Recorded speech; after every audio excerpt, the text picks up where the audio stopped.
Hi, you guys. Good morning. Let's do Real Housewives of New Jersey, Season 13, Episode 9. But before I begin, as always, let's spill a little tea, shall we? So you guys know that Andy Cohen hasn't been very supportive to me since I left Real Housewives of Beverly Hills Season 2 and pretty much anything. But, you know, I have no ill will towards him whatsoever. You know, it's a shame, really. But I did want to say that I'm a little worried about him.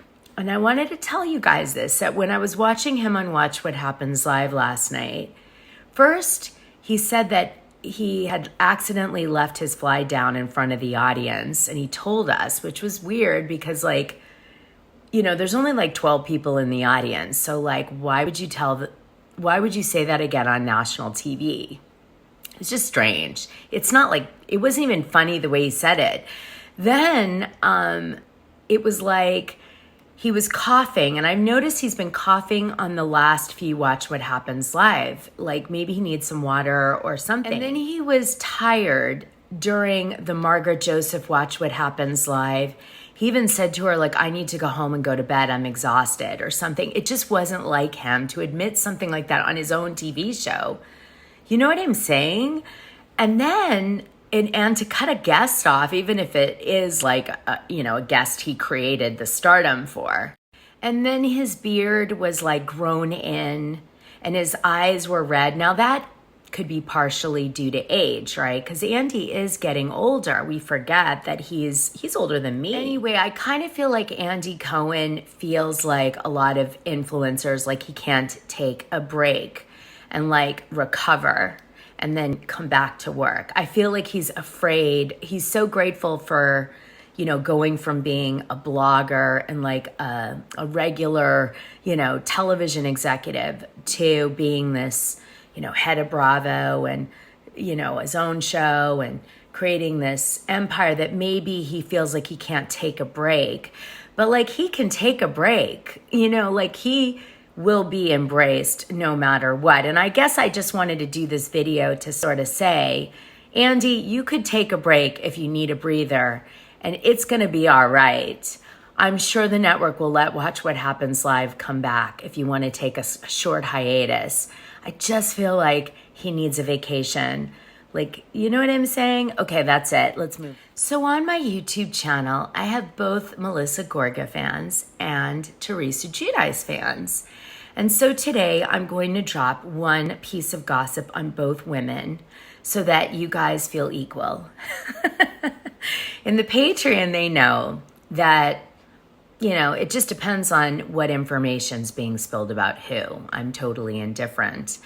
So like if I have a ton of gossip about Melissa, then I spill it. If I have a ton about Teresa, I spill it. And sometimes it can be uneven and people are like, but why are you sad about Teresa? Or why are you sad about Melissa? I'm like, I'm not. It's like, this is the gossip coming out, you know, fast and furious. I dropped pretty much the entire what's going to happen on the reunion on my bonus audio on Tuesday Patreon. So if you haven't listened to that and you want to know, go do it. Okay, so the first piece of gossip I'm going to drop is related to this like repetitive headline you keep hearing that like Andy Cohen almost walked off the show with Teresa. Okay, well, just so you guys know, spoiler alert if you want to go forward or stop the video, Teresa Giudice was upset and like making a whole scene through the whole reunion. And that was because every single cast member has something bad to say about Louis Ruelas. Now, I'm not going to tell you what they are, but that's what happened. So Teresa's trying to protect Louis. She freaks out. She knows that's a tactic, waste time. You know what I mean? Keep it dramatic, but waste time. And Andy was getting frustrated because he wanted to actually talk about like stuff happening. Yeah, so that's what really happened with this Andy walked out thing. Okay, so two pieces of gossip on the Gorgas not related to reunion. One is that there was a girl who knows the family who supposedly repoed the Gorgas car, the Porsche they got for Antonia, because they didn't pay the payments. I don't know, maybe it got lost in the shuffle. I don't think it was financial problems. I just think they administratively didn't. And the car got repoed. And then they paid the repo fee and they brought the car payment up to date. It was fine. They got the car back. But it was like a whole thing. This from a friend of the repo company out of New Jersey. So what do you think? You believe that one? Okay, let me tell you another real quick. One more. Then a parent from Melissa Gorga's school reached out to me and DM'd me and said, listen, nothing against Antonia, but I know where that cheer championship thing that she went to or meet was, and it wasn't, out of state in a far off place in Pennsylvania, and that this parent believed that she could have gone to her meet and then driven to see Teresa's daughter's Sweet 16 for like an hour if she wanted to. So that was the tea on that. I thought I'd hold it for you here. That's a new tea. Anyway, there's a lot of behind the scenes gossip happening in New Jersey land. Okay, a lot. And by the way, Jennifer Aiden is implicated in a shocking way. Anyway, Patreons that are diamonds, please tell the YouTube people how awesome the episode from yesterday was. And I will leave it with them and move on. Let's go. Let's recap this sucker.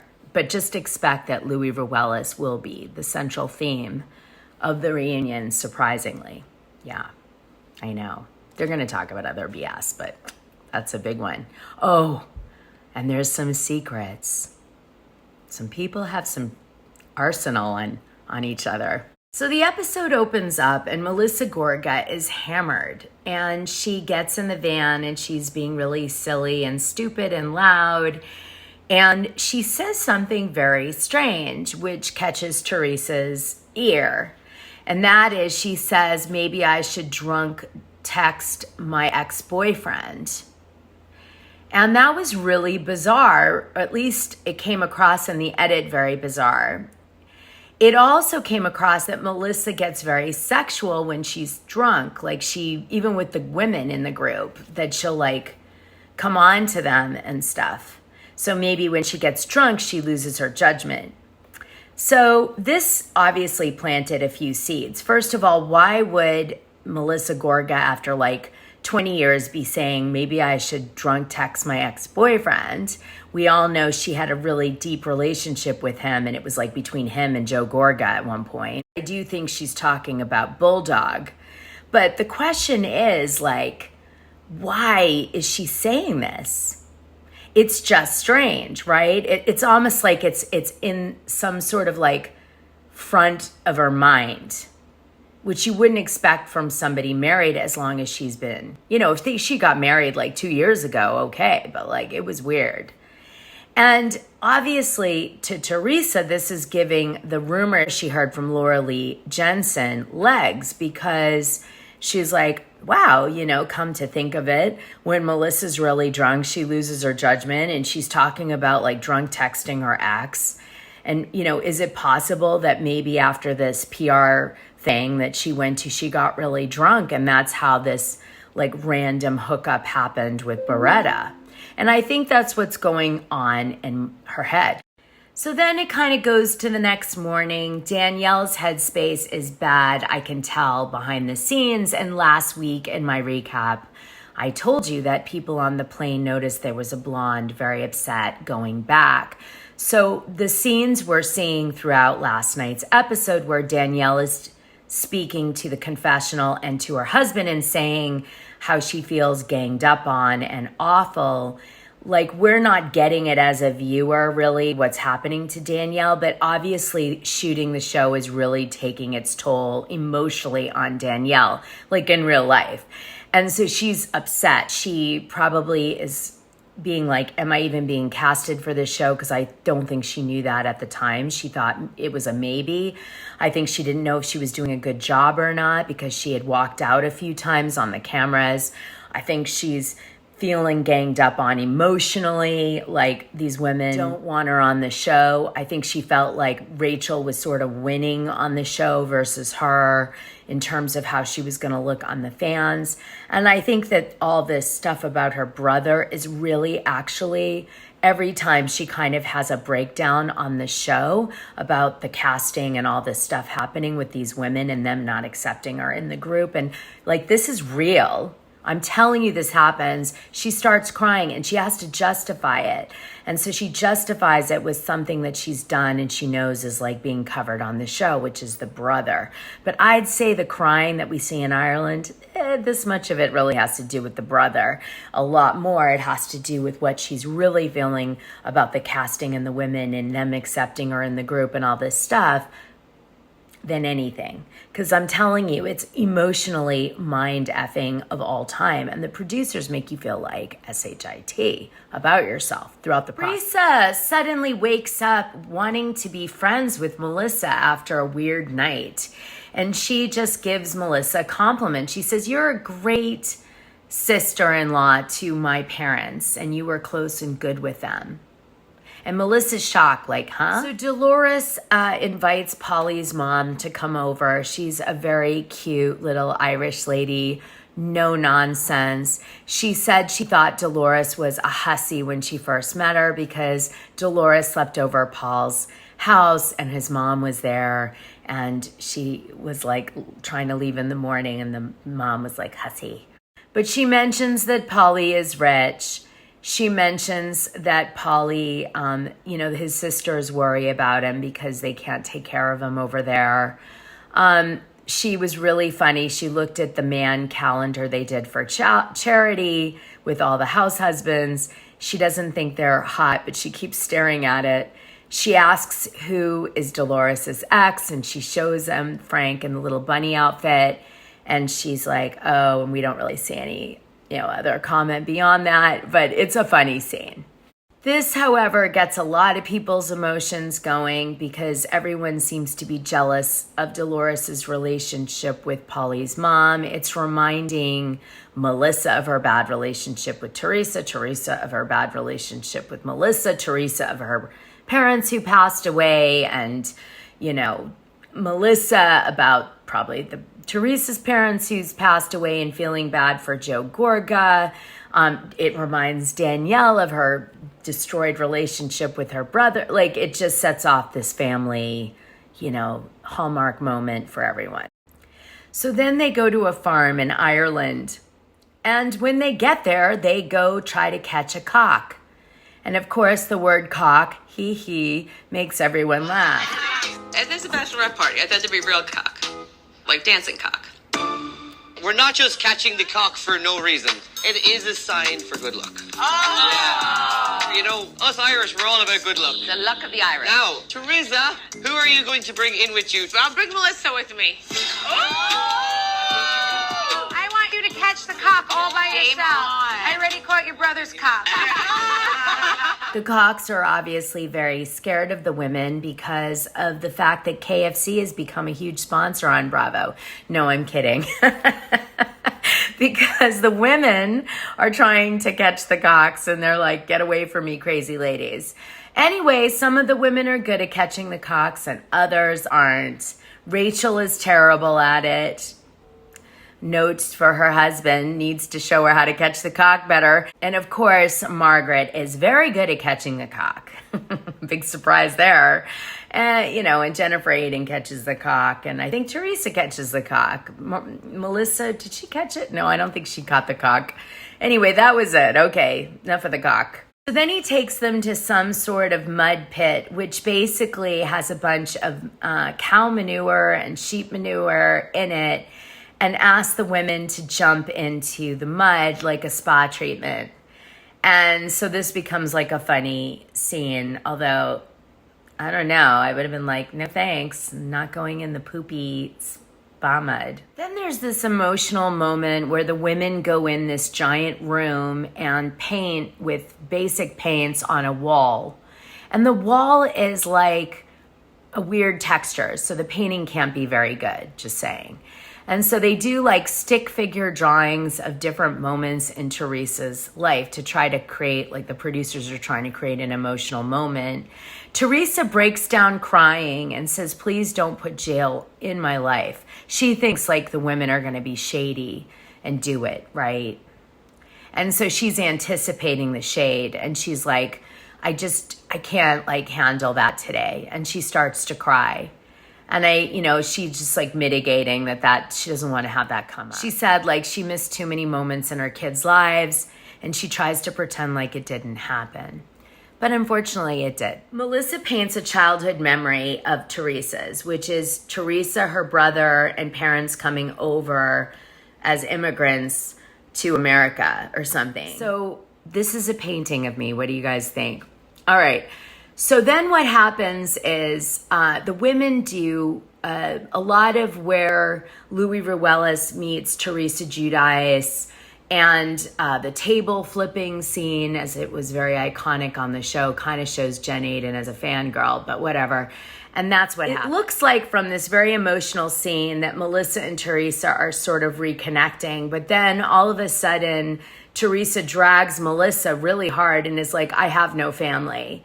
And she kind of keeps saying, I have no family. And like Melissa's like, no, you have family. You just don't like us and you don't want to be with us. And I guess we don't want to be with you either, really, is the issue. Anyway, obviously, if you're just watching this show as just a viewer, this all makes a lot of sense. And you can kind of go, oh, I see. It's like an up and down moment. But for the people who really know what's happening behind the scenes, they are so estranged at this point, to Louis Ruelas too, that there's no way there's any hope in this silly produced moment that they're going to reconnect as a family. But whatever, it is what it is.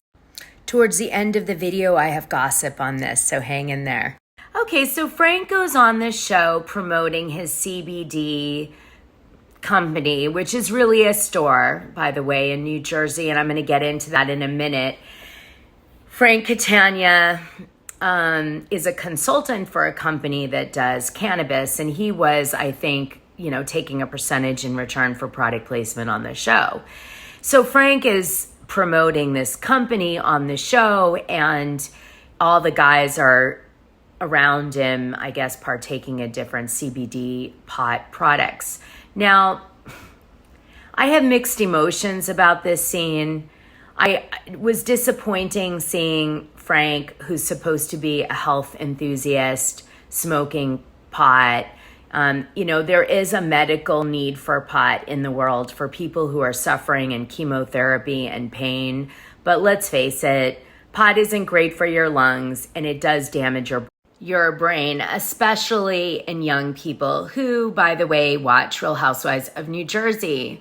And so there's been a lot of studies. I just want to say that especially in young people, teenagers and early 20s, that their brain is damaged from regular marijuana vaping or marijuana use. So I don't know if I really needed to see this on the show. I could have skipped this scene. I thought it was really irresponsible. Certainly, I have partied with the best of them and I've experimented with all drugs and I'm not being judgy, but I don't think you need to put it on a TV show. I just don't.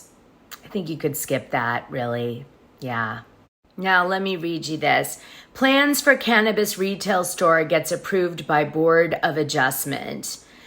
New Jersey, January 28, 2023. Plans for a cannabis retail store on Route 22 West was presented at a December meeting of the Township Board of Adjustment.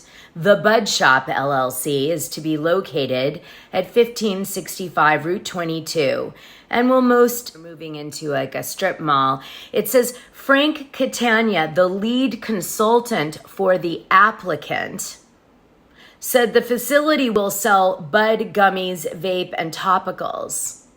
Quote, there are so many therapeutic sides to the entire cannabis industry. He said, all of our people we have working for us are all educated to the point that they can educate every consumer who comes in. Catania said there will be a minimum of 5 employees and a maximum of 10 employees on site with armed security. Okay. Catania said townships with retail cannabis establishments can charge up to 2% tax. And then he goes on to the benefits of taxation with this. People have a stigma about what this business is, said Catania. I can assure you it's not going to be a drug den. It's far from a drug den. And it got approved. Anyway, the men try to talk about the storyline after they get stoned and give their reactions, and they can't because they have memory loss during the scene and can't even function enough for reality TV to do the show. So they literally just act stupid and they finish the scene. But I don't think that was the intention of the producers. I think they intentioned them to talk about, like, you know, what the women were saying on the phone to them from Ireland. And they also wanted to have Rachel Fuda and Danielle Cabral's husband fight a little about their wives coming for each other, but none of them really could do it because they were so out of it. Anyway, the women leave the farm and they have their last dinner, which is like a formal fancy dinner together, and a big fight, you know, starts up again between Danielle and Rachel, and the whole conversation about rats. And basically Danielle's position is, you've been trying to throw me under the bus with all the housewives, making it look like I'm talking behind their backs with information that they've, you know, given to me in confidence. And Rachel is like saying, well, you took something I said that was innocent and you made it into a similar situation. So what did you expect? I kind of retaliated in the same way that you came for me. So why are you so upset about it? The difference is, though, Margaret has Rachel's back really strongly on the show, whereas Jennifer and Teresa are sort of supporting Danielle on the show. But like, they're not sure about her yet. And I can tell they're like helping her, but not 100%. And that's why Danielle gets more upset about all this fighting than Rachel does, because Rachel's camp is standing really strong by her. So that's what I was just going to say. But again, remember, she's been close friends, Rachel, with Frank Catania for many, many years, Dolores, and Margaret. So she knows that whole group for a long time. That's a real bond there. Whereas Danielle Cabral, although she's been in the Manzo family and she's certainly been around and the group knows her too, she's less intertwined, let's say, emotionally with Teresa and Jennifer Aydin. Plus, you know Teresa and Jennifer Aydin. They're much more reserved in who they'll endorse, if you will.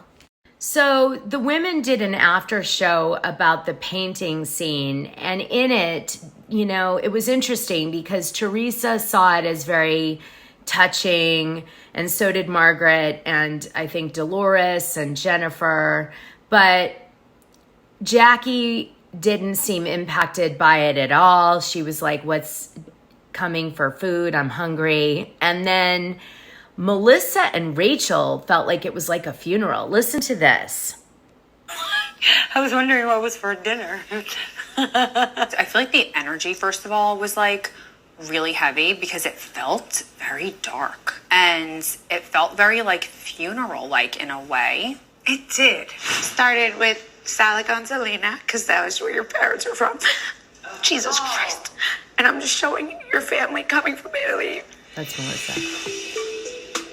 All right, stop. Your dad, your mom. You feel celebratory. It felt like we were saying goodbye. And you see, like, I guess my true feelings came out. I started crying because I was like emotional. I swear I knew that was yours. I was sorry. Yeah. Goodbye. That's why everyone's crying. Because like I did remember, like, at one point it was just the four of us and we were so tight, you know, and unfortunately it's not like that anymore. I got so emotional that family is like broken, you know, and that Joe doesn't have that family anymore, any of them, basically. Everything I do with Teresa, I kind of feel like, where's Joe? You know, because it's like, her and I don't have that, like, come here, like, she never wheeled me in that way, you know, so I always just look for Joe, because I'm like, it's all about Joe for me. Like, I don't know what goes through her head. That's the thing, I don't know her. But I'm sure my brother and her have had arguments regarding the family, you know, and We all started crying. It's so heartbreaking, and everybody got caught up in that moment. She wasn't crying for her own pain. She was She crying feels so for bad for Joe's Joe. pain because she knows how much it hurts Joe. I think that Melissa would be fine living forever without Teresa. She's not that invested. I think that she's just so hurt for Joe.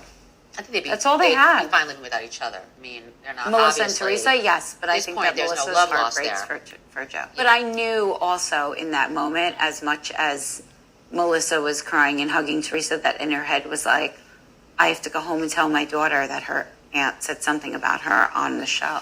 Melanie was so hurt that it told her to go to her Sweet 16. She could have made the Sweet 16 for 1 hour. You know, so I knew it wasn't like a pure moment. Oh yeah, I could cry thinking about it now. Listen, Melissa and I talk about it now to this day, how emotional that minute was. Anybody can say what they want. Teresa has been through hardship. Her life has come so far. Okay. So I just want to end the video with this. I've heard a lot of gossip about different housewives being kicked to the curb in Real Housewives of New Jersey for, you know, arguments between each other. I can tell you that that is not what I heard the problem actually is. And production wants to remove the problem, and they don't see the housewives on the show as the problem. They see somebody around the housewives on the show as the problem, and that's who they'd like to remove from shooting. So we'll see. Anyway, I'll leave it there. Like, subscribe, and hit the notification button. Big kiss. Have a great rest of your day. I know I put a lot of content out today. I won't be for the rest of the week, so enjoy it.